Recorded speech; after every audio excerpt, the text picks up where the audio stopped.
Money, Money, Money Budget Special.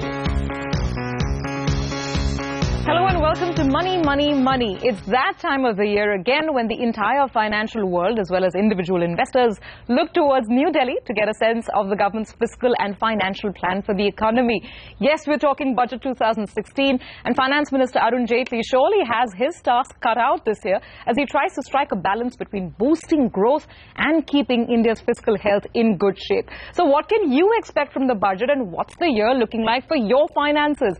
Well, we have two special guests on this week's show to answer just that. Let me welcome Parizad Sarwala, partner and personal taxation expert at KPMG, and Anshu Kapoor, head of global wealth management at Edelweiss Financial. Thank you so much both for joining us on the show today. So yes, the great run-up to the budget has started. And Parizad, Anshu, I want to start by getting your first thoughts on what one can expect in terms of, is it going to be an economy budget? Do you expect something big for the individual tax saver? So let's start with your first thoughts, Parizad. So it will be every year at this time, as you said, the run-up to the budget, and this is going to be the second budget of the Finance Minister, Mr. JAITLEY. The promises of Achhe Din, I mean, every common man looks up to the budget for personal tax savings. I'm not honestly expecting too many big bang reforms, but the wish list is, of course, a little bit more money in the pocket by reducing taxes a little bit. Maybe we'll have to wait and watch. Okay. Anshu, your thoughts in terms of the nature of this year's budget? Well, actually, if you look at it, so be from two aspects. One is it would be progressive in certain aspects. We hope and we expect a lot of commitment made to the rural economy. Actually, a lot of commitment being made to consume in India and not only make in India, which should be a shift because that is likely to spur a lot of corporate capex and demand. And continue with the progress that they have done in the earlier budget, as in ease of doing business, progressive taxation regime on the corporate side, and so on. So in all, we believe that actually India needs, at this point, at this hour, a very progressive budget. You've coined a brand new slogan, and if they actually listen to it, consume in India, it could be great news for individual salary taxpayers or individual savers. Yeah. So let me quickly drill down to the basics. If, and you mentioned this, Parizad, if the government does decide to put some more money in people's hands, which will require certain tax tinkering, where do you expect that tinkering to come in? Can we expect any changes in the main tax slabs? Are you looking at more perhaps exemptions and deductions? So there is always a hope that the slab rates get revised upwards. Last year there was a 50,000 rupees tweaking, so maybe it's too early to do it this year again. As I said, the wish list is always going to be there. If you see the statistics from whatever is publicly available, out of 100 crore population, 3% roughly are taxpayers. So it's 3 crore people which are actually filing tax returns and paying taxes. Out of that, 50,000 are in the highest tax bracket. So the majority of the taxpayers are in the below threshold tax brackets, or the brackets which don't attract the peak rate. So one always hopes that there is a case to revise the slabs upwards, and maybe a little 50,000 or 1 lakh more should do the trick. But I'm not too sure whether it will come in this budget. I wanted to quickly get your thoughts on the biggest category in terms of, exemptions and investments, and that's the ATC limit. And time again, we hear industry talk about how there should be a more dedicated flow towards individual categories, whether it's, buying protection or investment, etc. Do you expect any of that tweaking to take place in the ATC category and the exemptions that fall under it? So as you rightly said, some of these tax-exempt limits, whether it's for investment avenues or expenses, the limits are actually quite archaic in the sense that they were set decades ago. Okay. However, ATC, the concern or the comment that I normally have is that it's a very crowded limit in the sense that it's all bundled up. So whether you have your public provident fund or your insurance premiums or your housing loans, everything sits within that bracket. Again, that was revised upwards last year itself, but there is really merit in just doubling or tripling that limit, because I mean, if all the avenues are sitting there, then it doesn't make any sense and most of the people are salary taxpayers, where anyways it's a flat salary structure. So if there is a little bit of thrust given in hiking the limit upwards, it should definitely help. Coming back to your question on exemptions, I would, again look at it from a salary taxpayer's perspective. Let me give you some examples. Medical reimbursements, 15,000 per annum tax-free reimbursements. The limit was set in 1998, so it's like 2 decades old. And so medical expenses have ballooned since absolutely. then. With the spiraling cost of medical expenses or hospitalization in a country like India, definitely that limit should go up. And then there are minor exemptions again for education expenses, hostel expenses of children, where the limits are really, really nominal, the tax exempt limits.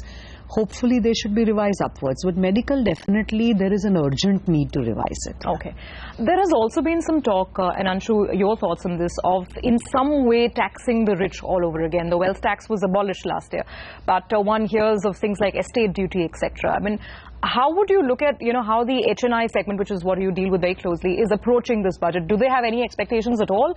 Or are they, thinking more in broader economy terms that if the economy does well, then their personal wealth also does well? Most of these investors or inheritors are actually very well off. And I don't think, given the state of things, there will be too much of an issue if something like this comes up. And having said that, there are ways, again, I'm sure the government will give enough leeways and ways around how to plan this transition. So it may not be very sharp and very immediate, is our sense. Even if it comes, it will give people time to plan for it. So certainly, definitely, most progressive economies or countries in the world do have an estate duty or a tax, and it is something that the government may want to think about.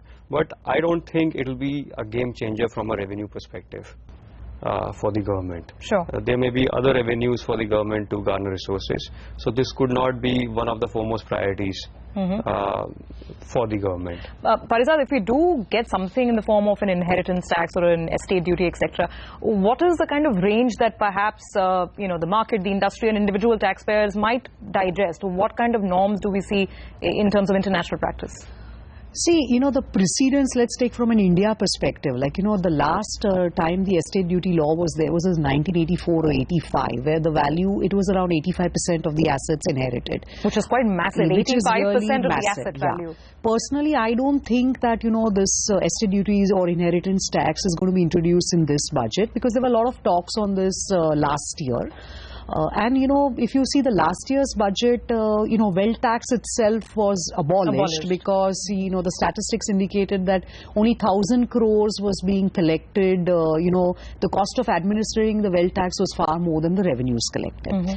And as Anshu also mentioned, just by introducing a simple surcharge from 10 to 12%, hiking it upwards for so-called super rich individuals with income above 1 crore threshold, itself the estimates of garnering resources from the government exchequer was around 9,000 crores. So while estate duty prevails in some of the Western countries, and I'm not too familiar with the limits, but in India it was abolished in 1984-85. Now, there are ways to, garner resources, as Anshu also mentioned. I don't personally think it's going to kind of be introduced this year. Anshu, let's talk about whether you think there is, of course, the mutual fund industry thinks that they need a lot more tax breaks, etc. But from a wealth perspective, does the government need to do something to push certain kinds of products or certain kinds of asset classes, whether it's equity-oriented funds or debt-oriented funds? And right now I'm talking not about alternate investment or REITs, but pure play equity or debt funds. Is there any sort of tweaking that you would be hoping for? So, Surabhi, one is mutual funds, and there are other forms of long-term savings. I think from a mutual fund perspective, there could be relaxations on the total incentive that you get, fiscal incentive or tax breaks that you get within or aside the ATC limit. Moreover, you could see some changes in the NPS. So the NPS is EET today. Right. So how can it be made more efficient? There are issues around if you retire before 60, you have to buy an annuity, which is up to 80% of the amount. So how can you make it more investor friendly?